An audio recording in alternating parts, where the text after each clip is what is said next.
Assalamu alaikum. In the previous lecture, we discussed about hedging with the financial derivatives.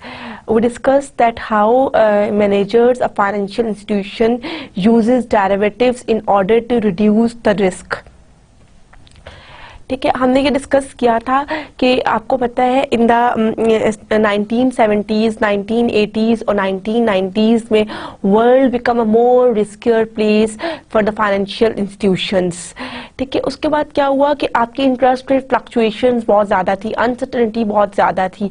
इन चीज़ों से बहुत ज़्यादा financial institutions के managers को बहुत ज़्यादा विजिलेंट होना पड़ा क्योंकि रिस्क बहुत ज़्यादा इंक्रीज हो चुके थे. फाइनेंशियल डेरिवेटिव्स बेसिकली क्या है? ये फाइनेंशियल इनोवेटिव प्रोडक्ट्स है that are used by managers in order to reduce the risk. हमने डिफरेंट टाइप के पढ़े थे. हमने फ्यूचर और फॉरवर्ड कॉन्ट्रैक्ट्स पढ़े थे. फॉरवर्ड कॉन्ट्रैक्ट्स आपको पता है that is agreement between buyer and seller to purchase certain asset at a certain specific future date. फिर हमने बात की थी हमने बात की थी कि जो फॉरवर्ड कॉन्ट्रैक्ट्स हैं वो दैट आर फ्लेक्सिबल कॉन्ट्रैक्ट्स. ठीक है, लेकिन उसमें दो डिसएडवांटेजेस हैं कि एक तो काउंटर पार्टी नहीं मिलती आपको, इलिक्विड है, और सेकेंडली आपकी नॉन एग्जिस्टेंट सेकेंडरी मार्केट है और डिफॉल्ट रिस्क के चांसेस हैं. जो फ्यूचर मार्केट्स हैं वो दैट आर मोर स्टैंडर्डाइज्ड और वो लिक्विड भी है और उसमें डिफॉल्ट रिस्क के चांसेस भी कम है. फिर हमने इसी तरह options, call options and put options देखी थी. फिर हमने इंटरेस्ट रेट स्वैप्स और क्रेडिट रेट स्वैप्स को डिस्कस किया था. All of these derivatives are used in order to reduce basically two types of risk, interest rate risk and credit rate risk.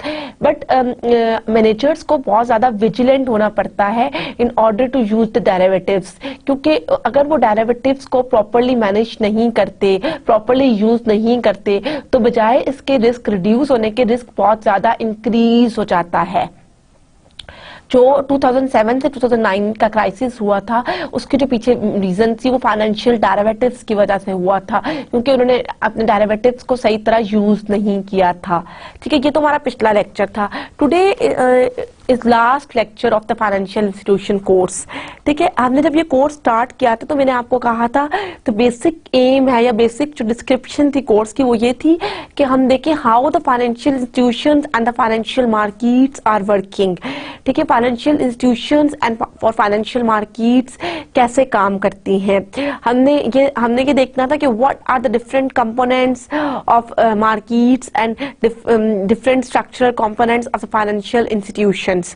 ठीक है, इस लास्ट लेक्चर में मैं आपको एक कंक्लूडिंग लेक्चर है दैट इज जो मैं आपको जितने लेक्चर्स हमने पढ़े हैं उसको रिवील करेगा ताकि आपको एक बेटर अंडरस्टैंडिंग, एक क्लैरिटी मिल सके.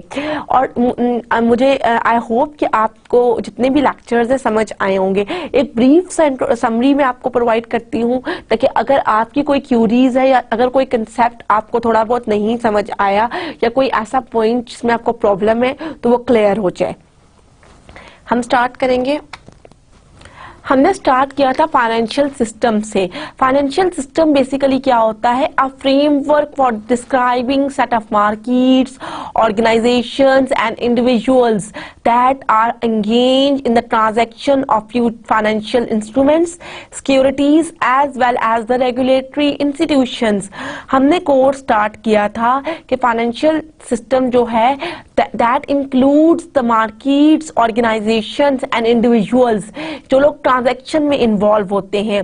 Transaction of what? Transaction of the financial instruments that is securities and also includes regulatory institutions. The basic role of financial institution is the channeling of the funds with different units of the economy from surplus units to deficit units for productive purposes. Basically इस course का सबसे ज्यादा important motive यही था, इसका जो M था वो यही था कि in order to transfer the funds from the people और units who have surplus or excess funds to those people who have shortage of funds or who have productive idea. Basically ये transfer of funds क्यों जरूरी है? क्योंकि देखिए transfer of funds जो है that directly influences the demand of that directly influences the production of the goods and services, directly influences the behavior of the businesses and also influences the cyclic performance of the economy. देखिए इससे क्या पता चला कि आपका जो financial system है वो बहुत ज्यादा विजिलेंटली इस चीज को देखता है। उसमें अब फाइनेंशियल सिस्टम का बेसिक पर्पस तो ये है, लेकिन वो फर्दर सेग्रीगेट हुआ है, उसमें कुछ मार्केट्स हैं, कुछ इंस्टीट्यूशंस हैं, ठीक है। अब आगे देखते हैं। एक मैंने आपको लास्ट जब मैंने फर्स्ट लेक्चर सेकंड लेक्चर उसमें एक डायग्रामेटिक चार्ट दिखाया था that depicts a very good overview of the financial system. वो मैं आज आपको समरी बताते हुए दोबारा से शेयर करती हूँ आपके साथ। इसमें क्या था, flow of fund through the financial system. ये डायग्राम ये डिपिक्ट करी है कि फाइनेंशियल सिस्टम में फ्लो ऑफ फंड्स किस तरह होते हैं। फंड्स जो है वो कहाँ से जाते हैं, उसमें बेसिकली आपके सेवर्स हैं या लेंडर्स हैं जिनके पास एक्सेस सेविंग्स होती हैं, ठीक है। वो कौन कौन से हैं, वो इंडिविजुअल्स भी हो सकते हैं, हाउस होल्ड्स वगैरह, बिजनेस फर्म्स होती हैं, गवर्नमेंट्स होती हैं एंड फॉरेनर्स होते हैं।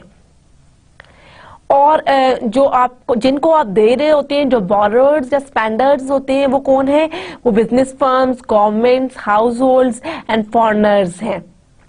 बेसिकली इसका काम क्या है कि फाइनेंशियल, एक तो ये कि आपके फंड्स ट्रांसफर होते हैं with the help of the financial intermediaries. Basically financial intermediaries जो हैं वो that plays a role of the middle man between the lender and the borrower. Sometimes क्या होता है कि आप डायरेक्टली लैंडर और बोरोअर ट्रांजैक्शन कर लेते हैं, ठीक है, जिसको हम डायरेक्ट फाइनेंस कहते हैं। और समटाइम क्या होता है, with the help of intermediaries होता है, जिसको हम इनडायरेक्ट फाइनेंस कहते हैं। आपको शायद याद हो कि मैंने डायरेक्ट और इनडायरेक्ट फाइनेंस पढ़ाते हुए आप लोगों को इसके एडवांटेजेस वगैरह भी बताए थे, ठीक है। अभी क्योंकि हम एक समराइज इसकी एक समरी या कंक्लूडिंग रिमार्क्स दे रहे हैं तो मैं बहुत ज्यादा डिटेल में नहीं जाती, लेकिन ये एक डायग्राम है जो that gives you a very clear overview of the financial system. अगर आपको ये डायग्राम हो तो आपको फाइनेंशियल सिस्टम के बारे में बिल्कुल क्लियरली बता रही है। फिर हमने मार्केट्स को पढ़ा था। फाइनेंशियल मार्केट्स क्या होती हैं? Financial market basically is a market in which people and entities can trade financial securities, commodities and other fungible items of value at a low transaction cost and prices that reflect supply and demand. Securities that are included stocks and bonds, and commodities include precious metals or the agricultural goods. Financial market क्या होती है? देखिए market क्या है, market is a place, अगर हम खाली market की बात करें तो is a place where buyer and seller meet. Financial market क्या है? ये एक ऐसी जगह है जहाँ पे buyer and people and entities can trade financial securities, वो फाइनेंशियल सिक्योरिटीज को ट्रेड करते हैं, ठीक है, एट लो ट्रांजैक्शन कास्ट, ठीक है। अब फाइनेंशियल मार्केट्स बेसिकली हमने बहुत ज्यादा डिटेल में देखा था। बेसिकली फाइनेंशियल मार्केट्स का फंक्शंस क्या होते हैं? फाइनेंशियल मार्केट्स जो है that mobilizes savings, that increase the industrial development, that helps in entrepreneurial growth. अब हम देखते हैं फाइनेंशियल मार्केट्स का इकोनॉमी पे क्या इम्पैक्ट है। One of the important requisite for the accelerated development of an economy is the existence of the dynamic financial market. A financial market helps the economy in the following manner: saving mobilization, investment, national growth, entrepreneurship growth, industrial development.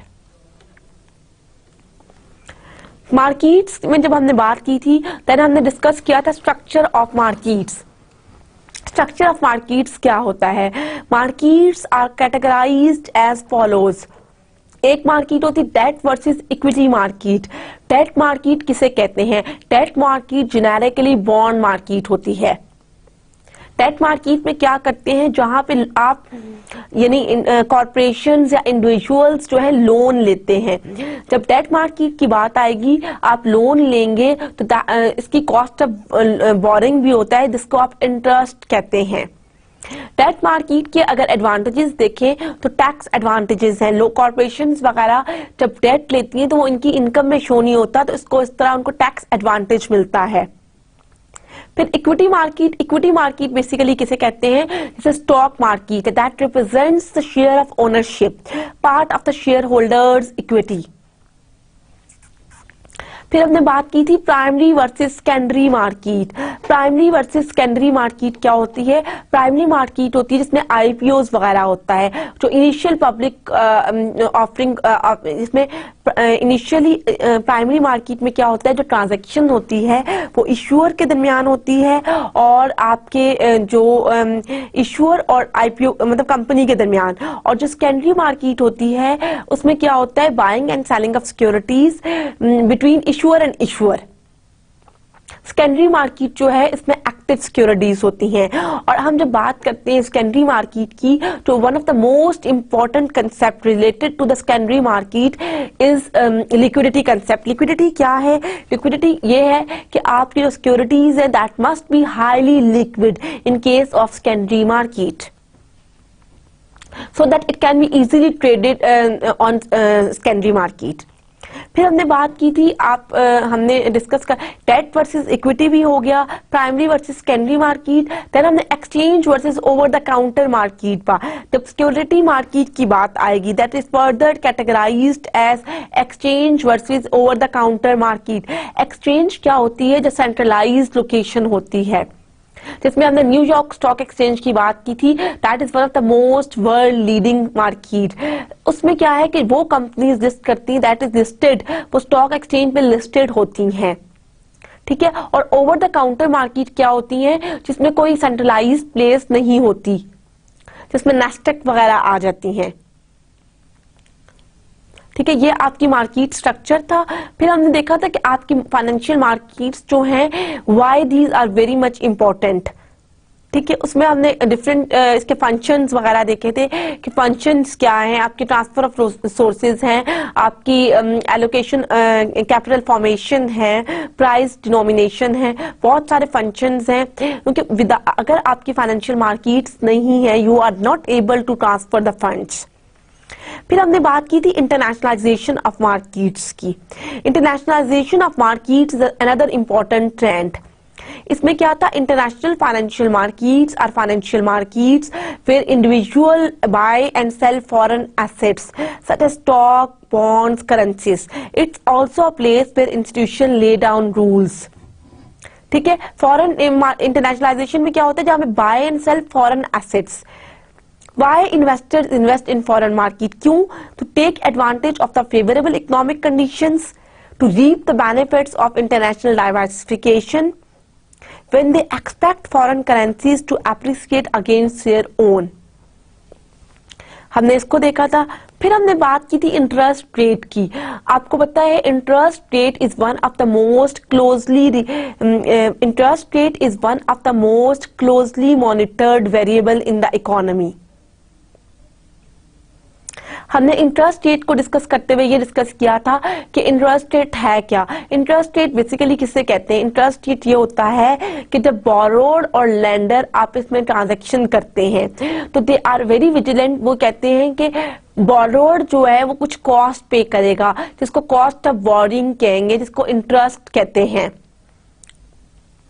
ठीक है। Interest rate में उसमें क्या होता है, आपका अगर interest rate fluctuations जो हैं, अगर आपने बीइंग अ इंडिविजुअल अगर आपने कोई गाड़ी लेनी है और या आपने हाउस फाइनेंसिंग के लिए लेना है, आपने आज का इंटरेस्ट रेट देखा लेकिन कल आपको एक न्यूज मिलती है कि इंटरेस्ट रेट इंक्रीज हो गया है, तो आप अपना माइट पॉसिबल भी आप अपना डिसीजन थोड़ा चेंज कर लो। सेम इन द केस अगर कॉर्पोरेशंस कोई नया प्लांट लगाना चाहती हैं लेकिन उन्हें पता चलता है कि इंटरेस्ट रेट इंक्रीज हो गया तो वो नहीं लगाएंगी। इंटरेस्ट रेट में अगर हम देखें तो 4 टाइप ऑफ क्रेडिट इंस्ट्रूमेंट्स हैं which incorporate present value concepts. Present value की बात हमने डिस्कस की थी। प्रेजेंट वैल्यू क्या होता है, प्रेजेंट वैल्यू का फॉर्मूला डिस्कस किया था, FEV divided by 1 plus I/N। I interest rate था, N नंबर ऑफ ईयर्स था। प्रेजेंट वैल्यू क्या है कि आप अगर आपकी कोई आपको कहते हैं मैं 2 साल बाद इतने पैसे दूंगा तो उसकी प्रेजेंट वैल्यू क्या है। इसमें टाइम वैल्यू ऑफ मनी का कंसेप्ट हमने डिस्कस किया था। हमने 4 तरह के लोन डिस्कस किए थे। सिंपल लोन, जो एक ऐसा सिंपल लोन होता है जिसमें आपने at the time of maturity period आप इंटरेस्ट प्लस प्रिंसिपल अमाउंट देते हो। फिक्स्ड पेमेंट लोन, इसमें आपके इंस्टॉलमेंट लोन्स वगैरह आ जाते हैं, जो ऑटो फाइनेंसिंग या उस टाइप के लोन्स आते हैं। इसमें क्या होता है कि आप मंथली बेसिस पे भी दे रहे होते हो, इंटरेस्ट भी और प्लस प्रिंसिपल अमाउंट की पोर्शन। कूपन बॉन्ड्स क्या है, ये भी एक फिक्स, इसमें भी आपका ये होता है कि आप जब तक आपका बॉन्ड मैच्योर नहीं होता आप ऐसे प्रिंसिपल प्लस इंटरेस्ट पे करते हो। और डिस्काउंट बॉन्ड जैसे जीरो कूपन बॉन्ड कहता है, बिल्कुल these are just like the simple loans. फिर हमने देखा था कि इंटरेस्ट रेट क्यों चेंज करता है, इंटरेस्ट रेट में कौन सी वो फोर्सेस हैं that enables the interest rate to change. तो उसमें हमने देखा था determining asset demand, supply and demand in the bond market, changes in the equilibrium interest rate. Determining asset demand में क्या देखा था कि देखिए आपका इंटरेस्ट रेट जब चेंज होता है तो आपको पता है आपका जो क्वांटिटी डिमांडेड ऑफ द जो एसेट है वो भी चेंज हो जाएगा। एसेट किसे कहते हैं, that is peace of the property that is a store of value. ठीक है, अब आपने एसेट लेना है या नहीं। वेल्थ क्या है, देखिए इसमें कुछ फैक्टर्स हैं। वेल्थ क्या है, the total resources owned by individuals including all the asset. आपको याद हो हमने डिस्कस किया था, and increase in the wealth increase quantity demanded of the asset. क्योंकि जब आपके पास रिसोर्सेज ज्यादा है तो आप एसेट की क्वांटिटी डिमांड जब वो ज्यादा होगी तो ऑफकोर्स आपका इंटरेस्ट रेट फ्लक्चुएट करेगा। फिर आगे क्या है, एक्सपेक्टेड रिटर्न्स, के the return expected over the next period on one asset relative to alternative assets. फिर है risk, the degree of uncertainty associated with the return on one asset relative to alternative assets. Liquidity, the ease and speed with which the asset can be converted into cash relative to alternative assets. फिर हमने देखा था कि जब आपकी जो supply and demand किस तरह है कि देखिए जब आपकी क्वांटिटी डिमांडेड चेंज होगी तो ऑफ कोर्स आपका इक्विलिब्रियम पॉइंट चेंज होगा। तो आपकी सप्लाई एंड डिमांड का कंसेप्ट हमने देखा था। फिर हमने देखा था इक्विलिब्रियम रेट कैसे चेंज होता है। लेटर ऑन हमने भी देखा था। उसके बाद हम आए थे एफिशिएंट मार्केट हाइपोथेसिस के कंसेप्ट में। हमने पढ़ा था कि आर मार्केट्स एफिशिएंट, ईएमएच का कंसेप्ट। ईएमएच क्या है, ईएमएच क्या है कि आपकी market must be informationally efficient. उसमें क्या है कि for a market to become efficient investors must perceive that market is inefficient and possible to beat. Ironically investment strategies intended to take advantages of inefficiencies. इसमें क्या है, market को large होना चाहिए, लिक्विड होना चाहिए। अब एफिशिएंट मार्केट हाइपोथेसिस में क्या था कि मार्केट्स क्या आपकी इंफॉर्मेशनली एफिशिएंट हैं कि नहीं। उसमें हमने 3 तरह के कंसेप्ट देखे थे, semi strong form of efficiency, weak form of efficiency and strong form of efficiency. Strong form of efficiency क्या है, जब कंपनी के पास इनसाइड और आउटसाइड दोनों इंफॉर्मेशन हो। इनसाइड इंफॉर्मेशन भी हो तो देन आप बहुत ज्यादा इंफॉर्मेशनली स्ट्रॉन्ग है। सेमी स्ट्रॉन्ग में क्या होता है कि सिर्फ पब्लिक इंफॉर्मेशन जो है वो हो। और वीक में क्या होता है कि आपके पास आप प्रीवियस हिस्टोरिकल चेंज को देखते हुए न्यू प्राइजेस को एंटिसिपेट करते हो। उसके बाद हमने ये कंसेप्ट देखा। फिर हमने देखा कि फाइनेंशियल स्ट्रक्चर क्या है, उसके बारे में हमने कुछ फैक्ट्स देखे थे। उन फैक्ट्स को मैं रिवाइज करना चाहूंगी कि stocks are not the most important source of external financing for the businesses.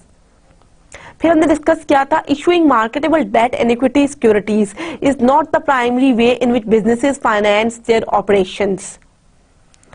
Indirect finance, which involve the activities of financial intermediaries, is many times more important than direct finance, in which businesses raise funds directly from lenders in financial markets.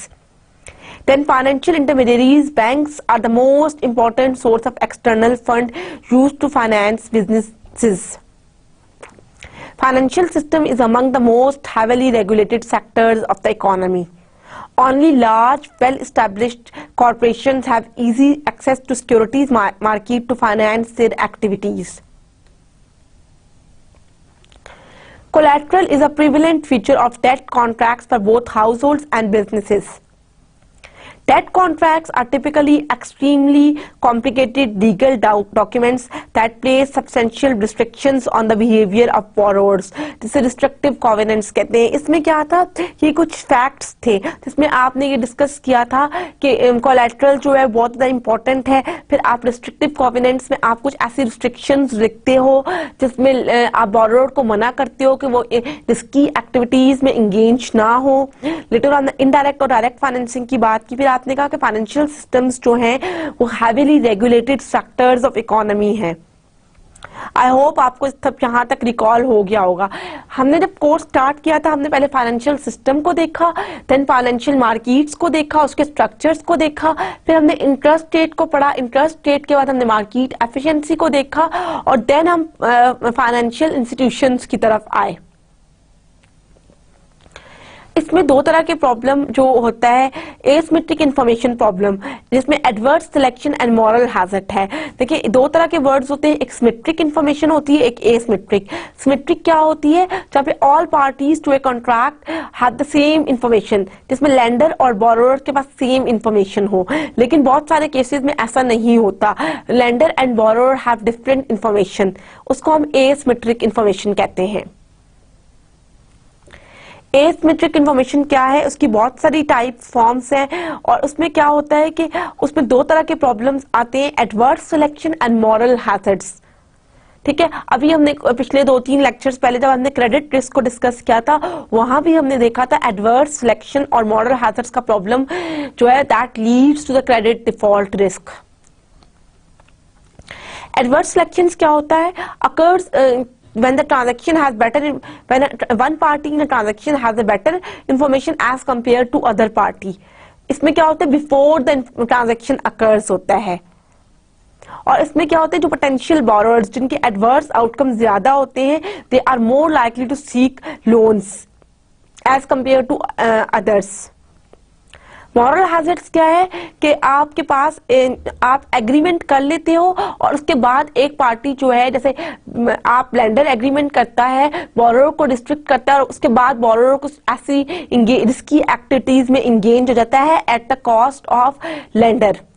After transaction occurs hazard that borrowers have incentives to engage in undesirable immoral activities, making it more likely that won't pay back loan। ये तो हो गया। फिर हमने देखा था कि कुछ फाइनेंशियल क्राइसिस आए थे। फाइनेंशियल क्राइसिस क्या थे, that are the major disruptions in financial markets characterized by sharp decline in asset prices and firm failures। बहुत सारे फाइनेंशियल क्राइसिस थे। 2007 में जब एक क्राइसिस हुआ था जिसको यूएस में once in a century credit tsunami, ठीक है, इस तरह बहुत सारे क्राइसिस वगैरह फाइनेंशियल क्राइसिस आए, उसको हमने देखा कि किस तरह आए। फाइनेंशियल क्राइसिस में जो एक बेसिकली होता क्या है, क्राइसिस क्या होता है कि आपकी जो 19th and 20th सेंचुरी में, लेकिन जब आपका एक तो इंटरेस्ट रेट बहुत इंक्रीज हुआ, अनसर्टेनिटी बहुत ज्यादा हुई, तो बहुत सारे क्राइसिस आए, बहुत सारी ऐसी सिचुएशंस आई जहां पे आपकी जो फाइनेंशियल परफॉर्मेंस की कंपनीज की वो इफेक्ट हुई। इसमें आपके स्टॉक मार्केट क्रैशेस हैं, busting of other financial bubbles हैं, currency crisis and sovereign defaults हैं। बैंकिंग क्राइसिस तब आया था, आपको याद होगा, ग्रेट डिप्रेशन पीरियड में 1930 से 1933 में, जब बैंक्स जो हैं वो डिपॉजिटर्स को उनके विड्रॉ वापस नहीं कर सकते थे। उसमें क्या हुआ कि बैंक जो है उसमें नंबर ऑफ डिपॉजिटर्स जो हैं वो विड्रॉ कराना शुरू हो गए, उसको बैंक रन कहा गया, और बैंक जो है वो पार्टीज को, उनके पास लेंडर्स ज्यादा थे और डिपॉजिटर्स बहुत कम थे, तो ये बहुत बड़ा एक बैंकिंग पैनिक आया था। और ये एक इसकी वजह से फिर इस बैंकिंग पैनिक के बाद जो है फेडरल डिपॉजिट इंश्योरेंस कॉर्पोरेशन बनाई गई थी in order to insure the deposits of individuals. इसमें कौन कौन से एग्जांपल्स हमने डिस्कस की थी, bank of the United States in 1931, run on the northern rack in 2007। banking crisis generally occur after periods of risky lending and resulting loan defaults। फिर हमने international financial crisis को डिस्कस किया था। ये क्या थे कि when a country that maintains a fixed exchange rate is suddenly forced to devalue its currency because of its speculative attacks, जिसको आप करेंसी क्राइसिस या पेमेंट क्राइसिस कहते हैं। ठीक है, ये इसमें बहुत सारे थे। इसमें European exchange rate mechanism suffered crisis in the period of 1992-93 and were forced to devalue और विथड्रॉ फ्रॉम द मैकेनिज्म। इस तरह बहुत सारे क्राइसिस आए, हमने इनको डिस्कस किया। फिर हमने डिस्कस किया था ये सीक्वेंस, एक मैं आपको टेबल आपको दोबारा से रिवाइज करा देती हूँ। Sequence of events in the US financial crisis क्या थी? Stage 1 initiation of financial crisis. Financial crisis start कैसे हुआ? Deterioration in financial institutions balance sheets, कि उनकी बैलेंस शीट्स में डिट्रॉइट हुई, that leads to change in asset price decline. देखिए, जब एसेट प्राइस डिक्लाइन हुआ तब आपकी बैलेंस शीट डिट्रॉइट हुई, क्योंकि आपके एसेट्स जो है उसकी प्राइसेस कम होगी, आपकी लायबिलिटीज ज्यादा हो गई। आपको पता है जब लायबिलिटीज बैंक, किसी भी बैंक या किसी भी कॉर्पोरेशन की लायबिलिटीज एसेट्स के मुकाबले में इंक्रीज हो जाती हैं, तब क्या होता है कि आप, क्योंकि लायबिलिटीज बहुत ज्यादा इंक्रीज हो चुकी होती हैं और बैंक जो है वो इंसॉल्वेंट हो जाता है। जब आपकी एसेट प्राइस डिक्लाइन आया तो that leads to deterioration in financial balance sheets.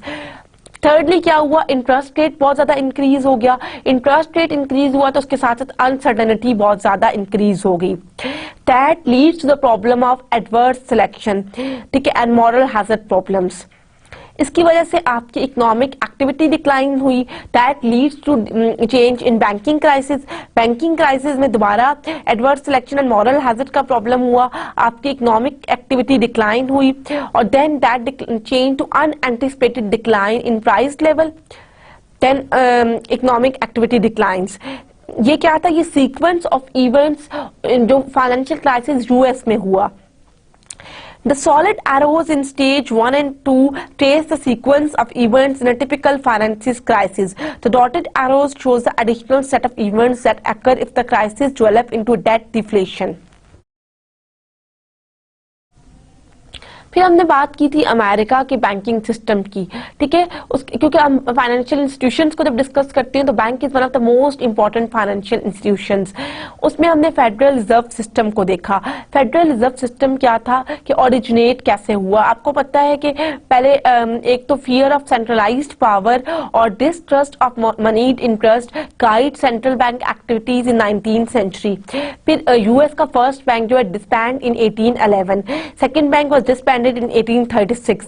ये आपको याद होगा कि किस तरह ये बैंक्स डिस्बैंड हुए थे। As a result banking panic हो गया और उसके बाद जो है that leads to development of central bank was needed. फिर फेडरल रिजर्व एक्ट ऑफ 1913 हमने डिस्कस किया। इसमें क्या था? Federal Reserve Act of 1930 was a compromise that created the Federal Reserve system including elaborate checks and balances. ये इसका structure है। इसमें आपको बोर्ड ऑफ गवर्नर्स नजर आ रहे हैं। बोर्ड ऑफ गवर्नर्स क्या है? ये एक पूरा मैं आपको ग्रामेटिकली रिवाइज करा रही हूँ ताकि एक बेटर अंडरस्टैंडिंग मिल जाए। इसमें क्या है? इसमें बोर्ड ऑफ गवर्नर्स है। बोर्ड ऑफ गवर्नर्स में क्या है? 7 members including the chairman appointed by the president of the United States and confirmed by the Senate. ठीक है, उसके बाद क्या है? Appoint 3 directors to Federal Reserve banks. 12 Federal Reserve banks हैं, each with 9 directors who appoint president and other officers of FRB. फिर members bank के around 2800 member commercial bank. फिर बोर्ड ऑफ गवर्नर्स जो हैं फेडरल ओपन मार्केट कमेटी थी और federal advisory council थी। Advisory council में 12 मेंबर्स से 1 फ्रॉम ईच डिस्ट्रिक्ट और ओपन मार्केट कमेटी में 7 मेंबर्स से of the governors plus presidents of FRB of New York and 4 other एफआरबीज। हमने बात की थी कि फेडरल रिजर्व सिस्टम जो है वो 12 स्टेट्स में है। हमने ये बात की थी कि फेडरल रिजर्व सिस्टम जो है वो 12 स्टेट्स में था। Out of these 12, 3 are the biggest. इसमें New York, Chicago and San Francisco आता है because that are holding 50% of the assets and out of these 3 New York is one of the largest federal Reserve system. ठीक है, board of governors क्या करते हैं? That sets the limits for the reserve requirements, that reviews and determines the discount rate, federal open market committee directs open market operations. हमने open market operation, आपको पता है हमने डिस्कस किया ओपन मार्केट ऑपरेशन क्या होता है, is a place where buying and selling of securities took place. फिर फेडरल रिजर्व बैंक के फंक्शंस क्या थे, वही clears, tracks, issues new currency and remove damaged currency, administer and make discount loan to banks in their districts, evaluate bank mergers and expansions, liaison between local community and the Federal Reserve System, perform bank examinations, collect and examine data on the local business conditions, conduct research related to monetary policy। फिर हमने देखा federal Reserve bank का जो सबसे important function था that is a monetary policy. ठीक है, monetary policy क्या है, मॉनेटरी पॉलिसी बेसिकली क्या टूल था that established the discount rate at which the member banks may borrow from the Federal Reserve। ठीक है, किस बैंक्स ने लोन वगैरह लेना, ये सारा हमने डिस्कस किया। अब हम मॉनेटरी पॉलिसी पे, मॉनेटरी पॉलिसी क्या है, is the process by which monetary authority of the country controls the supply of money, कि वो सप्लाई ऑफ मनी को कंट्रोल करता है, often targeting a rate of interest for the purpose of promoting economic growth and stability. ठीक है, सबसे बड़ा जो सेंट्रल बैंक का फंक्शन है that is to control the monetary policy. Monetary policy को हमने फर्दर डिस्कस करते हुए कहा था कि दो तरह की है, एक्सपेंशनरी और कॉन्ट्रैक्शनरी। एक्सपेंशनरी क्या है, जब आपकी मनी सप्लाई इंक्रीज कर जाती है, और कॉन्ट्रैक्शनरी क्या है, जब मनी सप्लाई आपकी श्रिंक कर जाती है। Expansionary monetary policy is used to combat unemployment in a recession by lowering interest rate, and contractionary is intended to slow inflation in order to avoid the resulting distortion of asset values. Monetary policy जो है उसके अंदर हमने fiscal policy discuss की। Fiscal policy is related to taxation, government spendings and associated borrowings. उसके बाद हमने discuss किया था कि मॉनेटरी पॉलिसी के क्या क्या फैक्टर्स हैं, उसमें क्या है, monetary policy take into account a wide range of factors, short term interest rates, long term interest rates, velocity of money through the economy, exchange rate, credit quality, bonds and equities, government versus private sector spendings, international capital flow of monies, financial derivatives such as options, swaps and future contract। Monetary policy के बाद हमने देखा था कि monetary policy के तीन basic tools हैं। एक ओपन मार्केट ऑपरेशन को देखा था, buying and selling of securities. उसमें हमने देखा था कि एक ट्रेडिंग डेस्क था। ठीक है, वो ट्रेडिंग डेस्क क्या करता था कि सिक्योरिटी को सेल करता था। फिर उसमें दो तरह के हमने देखे थे, रीपर्चेज एग्रीमेंट्स जिसको रेपोज कहते थे, और मैच सेल्ड एग्रीमेंट्स। रेपोज क्या होता था कि आप सिक्योरिटी सेल करते थे with an agreement to buy the securities with agreement to sell at a future specified date. ठीक है, हमने रेपोज वगैरह का कंसेप्ट देखा था। फिर हमने डिस्काउंट लोन्स वगैरह देखे थे। हमने देखा था कि डिस्काउंट लोन्स वगैरह क्या होते हैं, डिस्काउंट विंडोज क्या होती हैं, ये सारे कंसेप्ट डिस्कस किए थे। देन हमने डिस्कस किया था मार्केट्स की फर्दर टाइप्स। हमने फाइनेंशियल मार्केट्स को जब फर्दर क्लासिफाई किया जाए, दो तरह की मार्केट्स होती हैं, money market and capital market. Money market क्या होती है, ये name and institution that deal in the various grades of near money. Money is a misnomer, ये नहीं है कि मनी के साथ डील करती है, बल्कि institution that are near to money. Money market basically क्या था, मनी मार्केट जो है is a place where the short term surplus investable funds at the disposal of financial and other institutions and individuals are bid by borrowers, again compromising institutions and individuals and also by the government. Money market securities को discuss करते हुए हमने कहा था कि they are sold in large denominations, they have low default risk, they have an active secondary market and maturity period is less than 1 year, in more cases this is 120। फिर हमने money market के different instruments discuss किए थे। इसमें T bills discuss किया था। T bills जो है that have a maturity period of 28 days. इसमें हमने डिस्काउंटिंग मेथड देखा था कि when investors pay less for the security then it will worth when it matures and increase in price provides a return. ठीक है, ये डिस्काउंटिंग मेथड डिस्कस किया था। फिर हमने शॉर्ट टर्म फंड्स, हमने फेडरल फंड्स की बात की थी, that are the short term funds transferred between financial institutions for a period of 1 day. ठीक है, इसमें क्या होता है, बैंक्स वगैरह को जो शॉर्ट टर्म रिक्वायरमेंट्स है उनको फुलफिल करने के लिए होता है। फिर हमने रीपर्चेज एग्रीमेंट्स की बात की थी, वो मैंने रेपोज की आपको ऑलरेडी बताया है उसमें क्या होता है। फिर हमने निगोशिएबल सर्टिफिकेट ऑफ डिपॉजिट्स की बात की थी। निगोशिएबल सर्टिफिकेट ऑफ डिपॉजिट्स क्या थे? Is the bank issued security that documents a deposit and specified the interest rate and maturity period. इसमें दो तरह के डिपॉजिट्स देखे थे, term deposit and demand deposit. Term deposit have a specified maturity period and demand deposits can be withdrawn at any time. ठीक है, उसके बाद हमने देखा था आपका कमर्शियल पेपर्स वो होते हैं unsecured promissory notes and for maturity period of 270 days. और कमर्शियल पेपर्स में हमने देखा था they have an poor secondary market. ठीक है, उसमें क्या होता है इनका जो ओरिजिनल पीरियड होता है 270 डेज से लेस होता है। और एक हमने कमर्शियल पेपर की टाइप डिस्कस की थी एसेट बैक्ड कमर्शियल पेपर्स, जो जिसका that plays a very major role in the financial crisis in the period of 2007 से 2009 तक। फिर हमने बैंकर्स एक्सेप्टेंस देखा था। ये क्या था कि इसमें ये होता है on order to buy a specified amount to bear on a given date. देखिए इसमें क्या था कि ए और बी कोई ट्रांजैक्शन करना चाहते हैं, ए जो है वो बी को नहीं जानता, वो इसलिए पेमेंट नहीं दे रहा, और बी ए को नहीं जानता, वो चीज नहीं दे रहा। इस केस में बैंक्स जो एक इंटरमीडिएरी रोल प्ले करता है between A and B. These are often used when buyers and sellers of expensive goods live in different countries. उसके क्या benefits थे? Exporter paid immediately. Exporter shielded from the foreign exchange risk. Exporter does not have to assess the financial security of the importer. Importers bank guarantees payment crucial to international trade. फिर हमने euro dollars की बात की थी। Euro dollars क्या है? That represent dollars denominated deposits held in the foreign banks. The market is essential since many foreign contracts call for the payment is US dollars due to stability of the dollar relative to other currencies. फिर हमने capital market को discuss किया। वो तो money market instruments से, capital markets जो है that is divided in two type of market, bond market और स्टॉक मार्केट। बॉन्ड मार्केट क्या है? कैपिटल मार्केट्स जो है that are the financial markets for buying and selling of long term debt और equity based securities. ठीक है, इसमें क्या होता है कि लॉन्ग टर्म प्रोडक्टिव यूज के लिए होता है। Modern capital markets are invariably hosted on the computer based systems. वो हमने सारा कुछ डिस्कस किया था।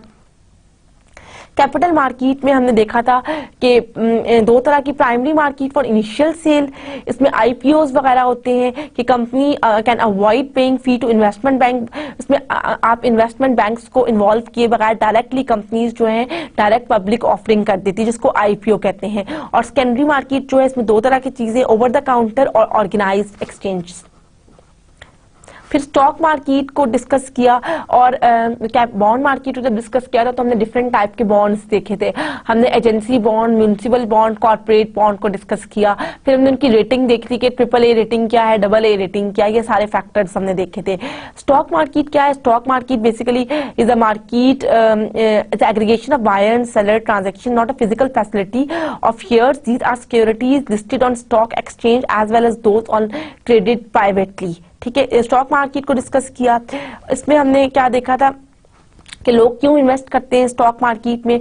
एक तो that represents ownership in a firm, earn a return in two ways. The price of stock एक तो इंक्रीज करती है, एक उनको डिविडेंड जब मिलता है कि stock holders have claim, residual claim होता है उनके तमाम एसेट्स के ऊपर। फिर उनके पास वोटिंग राइट होता है।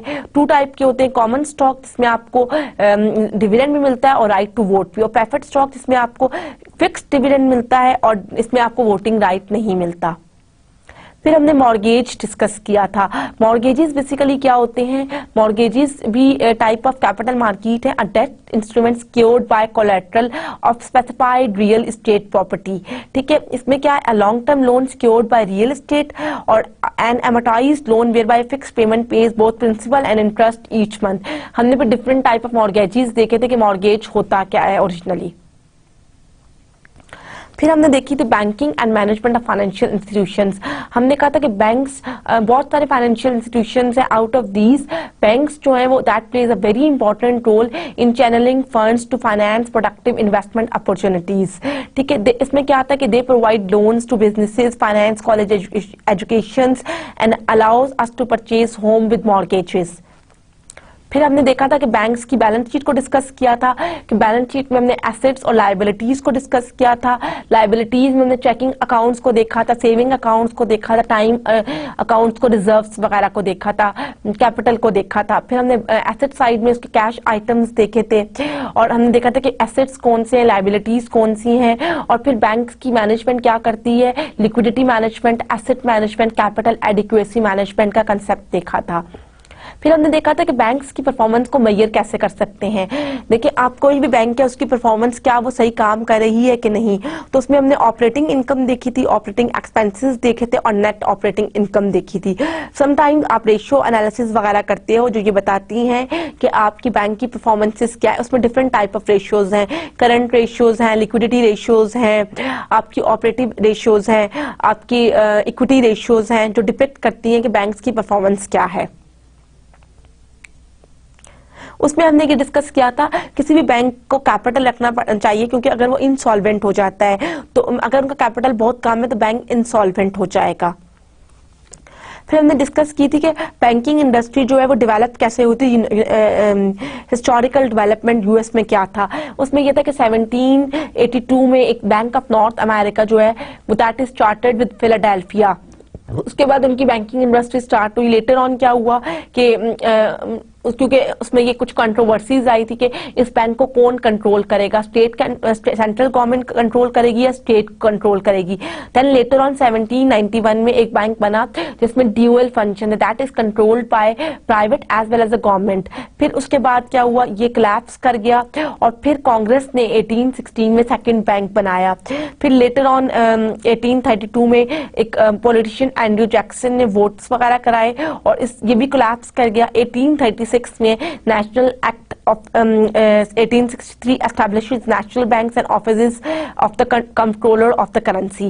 1930 में फेडरल रिजर्व सिस्टम बना और 1933 में ग्लास-स्टीगल एक्ट। ग्लास-स्टीगल एक्ट क्या था कि इसने दैट कमर्शियल बैंक्स को अंडरराइटिंग ऑफ सिक्योरिटीज से मना कर दिया था। That creates separation between the commercial banks and investment banks. फिर हमने फाइनेंशियल इनोवेशन की बात की थी। हमने कहा था इनोवेशन क्या है, बहुत ज्यादा with the passage of time बहुत सारी इनोवेशन आई है।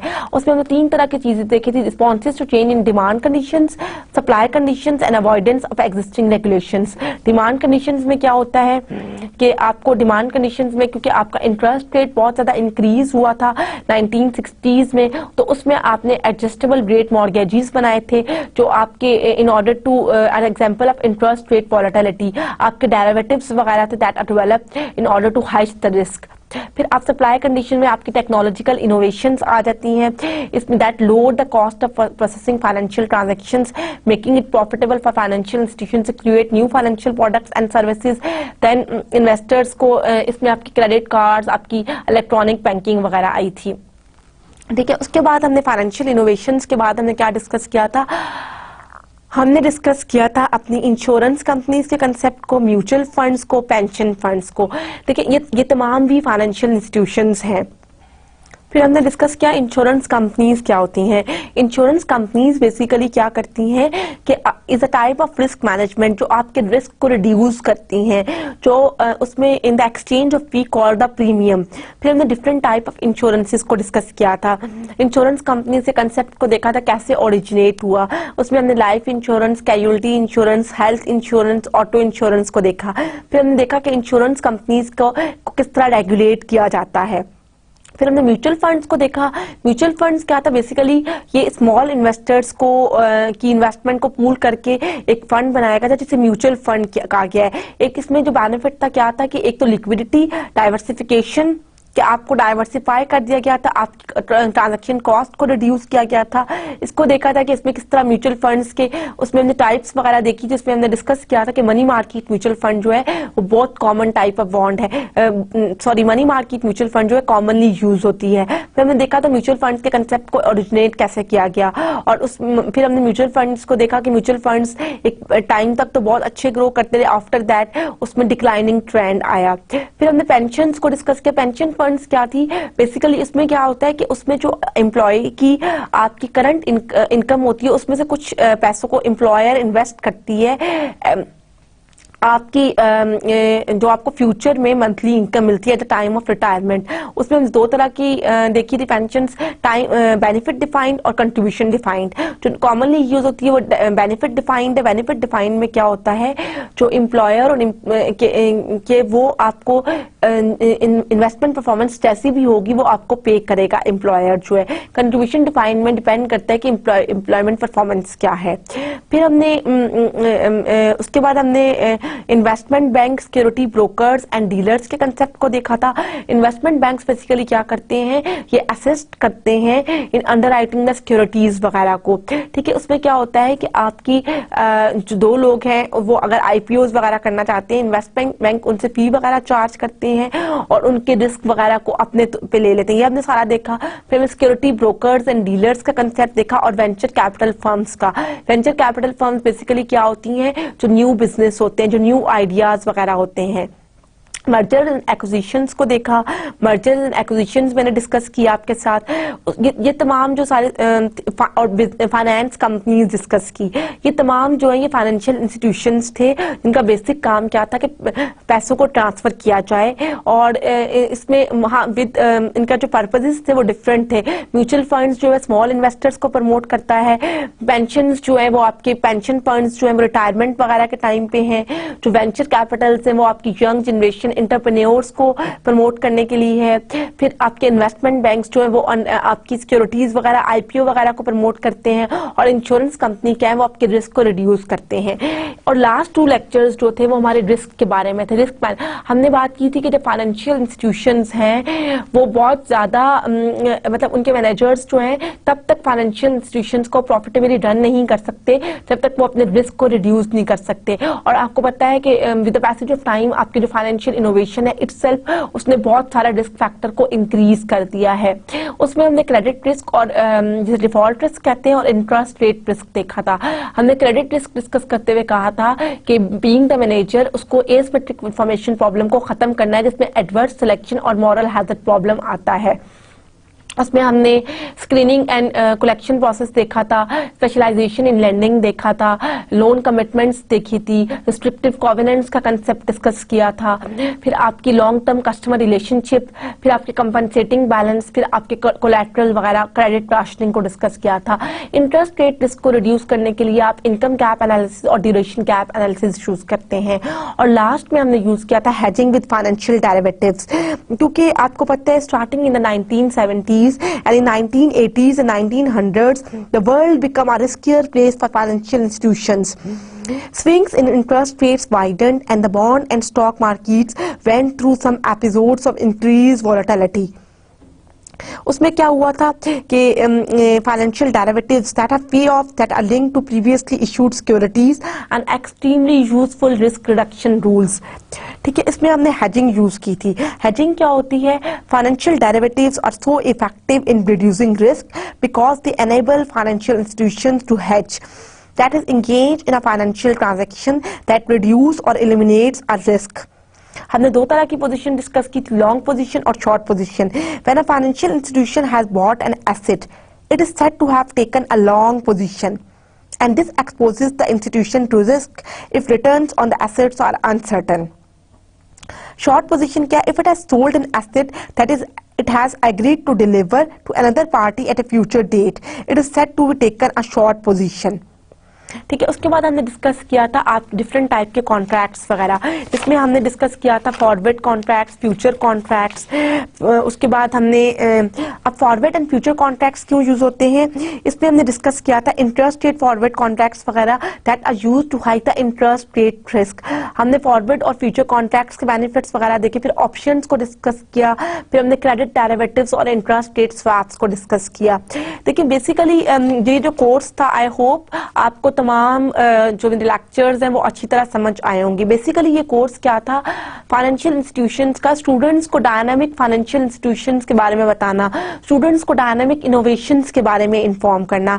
And I hope I am very much successful कि आप लोगों को एक मेरे साथ एक अच्छा एक्सपीरियंस रहा होगा और आपको समझ आया होगा। अगर कुछ भी ना हो आज का लेक्चर, इसीलिए मैंने एक्सक्लूसिवली आपको समरी एक रिकॉल कराने के लिए रखा। और अगर आप देखें तो ऑल ओवर द, इसमें हमने डिफरेंट चीजें डिस्कस की। हमने फाइनेंशियल सिस्टम से स्टार्ट करते हुए फाइनेंशियल मार्केट्स, उसके स्ट्रक्चर्स, फिर हमने फाइनेंशियल इंस्टीट्यूशंस, फिर हमने देखा कि इंटरेस्ट रेट वॉलेटिलिटी किस तरह है, उस पर भी हमने देखा। फिर हमने मार्केट्स एफिशिएंसी को डिस्कस किया, फिर हमने बैंकिंग क्राइसिस, फाइनेंशियल क्राइसिस वगैरह देखे। लेटर ऑन हमने देखा कि आपके बैंक्स वगैरह का कंसेप्ट किस तरह आया, फेडरल रिजर्व सिस्टम कैसे बना, सेंट्रल बैंक उस आपकी मॉनेटरी पॉलिसी को कैसे कंट्रोल करता है, मॉनेटरी पॉलिसी के टूल्स वगैरह डिस्कस किए। फिर हमने मनी मार्केट डिस्कस की। मनी मार्केट में हमने different treasury bills, federal reserve funds, उसके डिफरेंट जो commercial paper, certificate of deposits, bankers acceptance and euro dollar market वगैरह डिस्कस की। बॉन्ड मार्केट में हमने डिस्कस किया capital market, further two type की मार्केट है, बॉन्ड और स्टॉक मार्केट। बॉन्ड मार्केट में हमने डिफरेंट टाइप्स ऑफ बॉन्ड्स वगैरह को देखा। फिर स्टॉक मार्केट को देखा, उसके बेनिफिट्स वगैरह देखे। मॉर्गेजेस को देखा, मॉर्गेजेस क्या है, मॉर्गेजेस का कंसेप्ट कैसे स्टार्ट हुआ। उसमें एक इम्पॉर्टेंट जो है वो आप लाजमी देखिएगा, Frederick May and Fannie Mac का जो बहुत बड़ा क्राइसिस आया था वो किस तरह आया था। उसके बाद हमने लेटर ऑन देखा कि आपकी जो फाइनेंशियल इंस्टीट्यूशंस हैं, लाइक उसमें आपकी insurance companies, pension fund, mutual funds, investment bank, security brokers and dealers, फिर आपके venture capital firms, mergers and acquisitions. और लेटर ऑन हमने देखा कि फाइनेंस कंपनीज जो हैं वो किस तरह काम करती हैं, उनको किस तरह, उनकी डिफरेंट रेगुलेशंस क्या हैं, उनके मेन पर्पसेस क्या थे, उनकी टाइप्स क्या हैं और उनकी ग्रोथ क्या है, उनकी प्रीवियस ईयर्स में क्या ग्रोथ थी, with the passage of time वो क्या उनकी इंक्रीज हुई या नहीं। और लेटर ऑन हमने रिस्क को देखा कि रिस्क, क्योंकि जाहिर है आपने देखा डिक्लाइनिंग ट्रेंड वगैरह जहां पे नजर आया तो रिस्क फैक्टर बहुत ज्यादा है। Being a manager of financial institution, it is very important for you in order to reduce or in order to hedge your risk. I hope आपको ये तमाम चीजें समझ आई होंगी। अगर फिर भी आपको कोई ऐसी क्यूरी वगैरह हो तो आप अभी मुझसे पूछ सकते हैं, क्योंकि ये जो शायद आपको कुछ लगे कि ये एक डिफिकल्ट सब्जेक्ट है, लेकिन that is one of the most interesting subject. और being the students of MBA आप लोगों को ये सब्जेक्ट पढ़ाया ही इसीलिए जाता है कि देखें आप डायनामिक इन्वायरमेंट के बारे में पता चले। अब आप देखें इस कोर्स में आपने सिंगल कितनी सारी चीजें पढ़ी। अब आपको पता है अगर आपको लोन वगैरह लेना है एज अ इंडिविजुअल तो आपने इतनी सारी चीजें पढ़ी कि लोन लेते कैसे हैं, उसमें एग्रीमेंट किस तरह करते हैं, वो सारा कुछ देखा। अगर बीइंग अ इन्वेस्टर आप स्टॉक मार्केट में इन्वेस्ट करते हैं तो उसके बारे में आपने देखा किस तरह आपने इन्वेस्ट करना है, सिक्योरिटीज को परचेज वगैरह कैसे करना है। सेकेंडरी मार्केट आपने लिक्विडिटी का कंसेप्ट पढ़ा। फिर आप देखें अगर आप जैसे अगर आपकी इन्वेस्टमेंट कम है, आप म्यूचुअल फंड्स में करना चाहते हैं, आप सब तो जाहिर है आपको पता सबने ओल्ड एजेस में जाना, पेंशन फंड्स की बात हमने की है। आप अगर कोई बिल्कुल एक न्यू स्टूडेंट की तरह एक नया आइडिया लेके आते हैं तो वेंचर कैपिटल फर्म्स क्या है। तो आई थिंक ये सारा लेक्चर आपको बहुत ज्यादा, ये जो कोर्स था ये बहुत ज्यादा आपके लिए बेनिफिशियल है और आपको इससे पढ़ के बहुत सारी चीजें, मार्केट की अंडरस्टैंडिंग वगैरह, मार्केट फाइनेंशियल मार्केट्स की, न्यू फाइनेंशियल इनोवेटिव प्रोडक्ट्स के बारे में पता चला, बैंक्स कैसे काम करते हैं, क्योंकि ये सारी चीजें आपकी रूटीन मैटर्स हैं कि रूटीन में यूज होती हैं। इसलिए इसमें कोई भी ऐसा कंसेप्ट नहीं है जो अदर देन, आप देखें बैंक्स, आप अगर लेमैन भी बात करें तो बैंक्स का कंसेप्ट यूज होता है, मार्केट्स का कंसेप्ट यूज होता है। तो I think this course is very useful in understanding the basic financial markets and financial institutions.